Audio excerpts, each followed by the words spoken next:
Actually আমাদের বাহরাইনের প্রস্তুতিটা খুবই ভালো ছিল। আরেকটা ম্যাচ খেলতে পারলে খুব ভালো হতো, যেটা আমরা 25 তারিখ চেষ্টা করেছিলাম, বাট ওইটা ম্যানেজ করা যায়নি। তারপরে যেটা হচ্ছে যে ওই ম্যাচগুলির থেকে বাহরাইনের শক্তিমত্তা এবং ওদের সাথে কম্পিট করার যে প্ল্যান নিয়ে আমরা গিয়েছিলাম, ওটা করার পর যেটা এসছে যে একটা রিয়েলিস্টিক চান্স আমরা মনে করছি যে এবার, কারণ ফার্স্ট ম্যাচটা ইজ ভেরি ইম্পর্ট্যান্ট ভিয়েতনামের সাথে। তো ওই ম্যাচকে আমরা এখন ফোকাস করছি যে এই ম্যাচটা আমাদেরকে পথ দেখাবে। তো ওই ম্যাচটার জন্য আমাদের যে মনোবল বা যে আত্মবিশ্বাস, এটা আমার ধারণা বাহরাইন থেকে আমরা পেয়েছি। আর প্লেয়ার আমাদের যা আছে আমাদের ডিসপোজালে, আমি মনে করি যে এখানে শুধু আমরা ফাহমিদুলকে পাই নাই, বাট ফাহমিদুল উইল বি দেয়ার।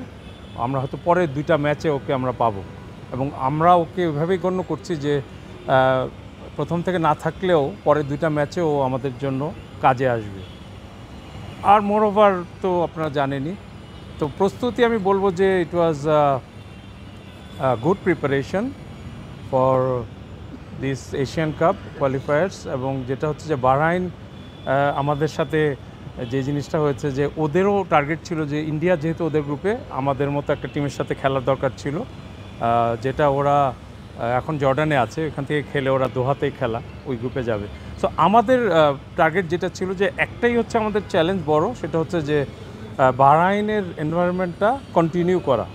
আমার মনে হয় যে in terms of smooth transition, যে বাহরাইন থেকে আমরা ভিয়েতনাম যাওয়াটা, এবং এর মধ্যে এই ট্রেনিং সেশনগুলি মেন হচ্ছে যে ফাহমিদুল যখন আসবে, আমরা মনে করি না এটা যে বাস্তবসম্মত হবে যে উইদাউট মানে একদিনও সেশন আমাদের সাথে ওইভাবে না করে ম্যাচ খেলাটা।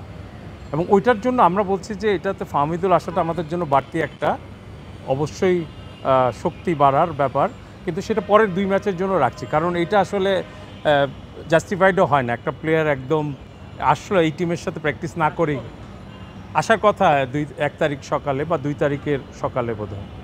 এটা তো পুরোপুরি হচ্ছে যে একদম ইন্ডিভিজুয়াল প্লেয়ারের উপর ডিপেন্ড করে যে how quickly he can adapt with this team.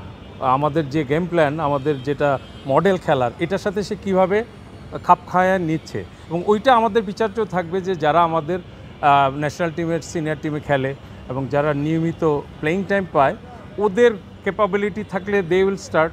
Cuba যদি এটাকে তার চেয়ে বেশি সুপিরিয়রিটি দেখায়, হি উইল স্টার্ট। সো ওই জিনিসগুলো আমরা কনসিডারেশনে রাখবো, এবং মানে এটা একদম এনশিওর করা থাকবে যে আমরা টিমের সর্বোচ্চ আউটপুট যাদের দিয়ে পাবো ওটাই চেষ্টা করা দেওয়ার।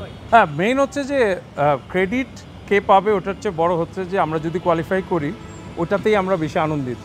কে ক্রেডিট পাবে ইট ডাজন্ট ম্যাটার, সবচেয়ে বড় ক্রেডিট পাবে আসলে প্লেয়াররা, কারণ ওরাই কাজগুলি করবে। আর এখানে হচ্ছে যে আমরা হচ্ছে আমি technical, being a technical director,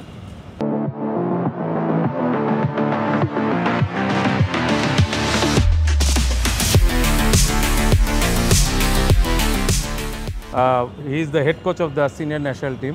so আমরা জয়েন্টলি যদি কোনো টিমকে নিয়ে ভালো করতে চাই, আমি নাথিং রং উইথ দ্যাট আমি মনে করি। আরেকটা হচ্ছে যে আমরা ফোকাসটা সবসময় প্লেয়ারদের উপরই রাখছি। এখানে আমরা কার মাধ্যমে কিভাবে আমরা সর্বোচ্চ পারফরমেন্সটা দেখাবো, ওইটাই মুখ্য বলে মনে করছি। আমার মনে হয় যে আমি as I have told already যে realistic chances are there to qualify, যেটা বলেছি। তো ফার্স্ট ম্যাচটা হচ্ছে ডিটারমাইন করবে আপনি কিভাবে আগাবেন। তো ওইটাই তো আত্মবিশ্বাস নিয়ে আসার মানেটা কি? নিশ্চয়ই ভিয়েতনামকে হারানোর চেষ্টা করা। আপনার 1 মাস হয়ে গেছে, এখন অসন্তুষ্ট হয়তো কিছু নেই। মেইন হচ্ছে যে আমরা আত্মবিশ্বাস কখন পাই বা কিভাবে পাই, সেটা হচ্ছে টু অ্যানালাইজ দ্য অপোনেন্ট এবং অ্যানালাইজ আওয়ার গেম। যে আমরা বাহরাইন আমাদের চেয়ে বেশ এগিয়ে, তাই না? সো ওরা যদি 100 থাকে, আমরা 184। তো বাহরাইনের সাথে আমাদের পারফরমেন্সটা অ্যানালাইজ করার পর এবং ভিয়েতনামকে অ্যানালাইজ করছি, প্লাস যখন ইয়েমেন আসবে কিংবা সিঙ্গাপুর আসবে, ওইটা দিয়েই তো আপনার কনফিডেন্সটা আনবেন যে না, ইটস পসিবল। তো ওই জিনিসটার উপরই আমরা বেস করে বলছি। আমরা শুধু নিজের থেকে বলছি না যে হ্যাঁ এবার আত্মবিশ্বাস অনেক, আমরা পারবো, টিম ভালো। আপনার টিম ভালো বলে কিছু নাই, team how the team works, ওইটা হচ্ছে আসল ব্যাপার। মানে এই জিনিসটা হচ্ছে যে আপনার কোনো ওই ধরনের অ্যান্সার তো আমি দিতে পারবো না। অবশ্যই সম্ভব, হ্যাঁ সম্ভব, বিশ্বাস করি আমরা ওইভাবে আগাবো এবং এটার জন্য চেষ্টা করতে হবে। আর একটা জিনিস হচ্ছে যে আমরা আগে পারি নাই, এবার পারবো না, এটা ধরে যদি আমরা আগাই তাহলে তো কিছুই হবে না। না একবারে থাকবে না বলিনি আমি বলেছি আমরা স্টার্ট হয়তো করবে না। আরেকটা জিনিস হচ্ছে ওর জন্য চেষ্টা করেছি, আমি পারি নাই আগে আনার জন্য। ওরও কিছু পার্সোনাল ইয়ে ছিল, ক্লাব নিয়ে ইয়ে ছিল। আর টিমে 23 জনে তো থাকতেই হবে, প্রয়োজনে আমরা দরকার হলে নামাবো। সেটা হচ্ছে সিচুয়েশন যেটা হয়। মেন হচ্ছে আমাদের ধারণা হচ্ছে প্লেয়ারদের ধারণাটা আমরা দিচ্ছি যেটা।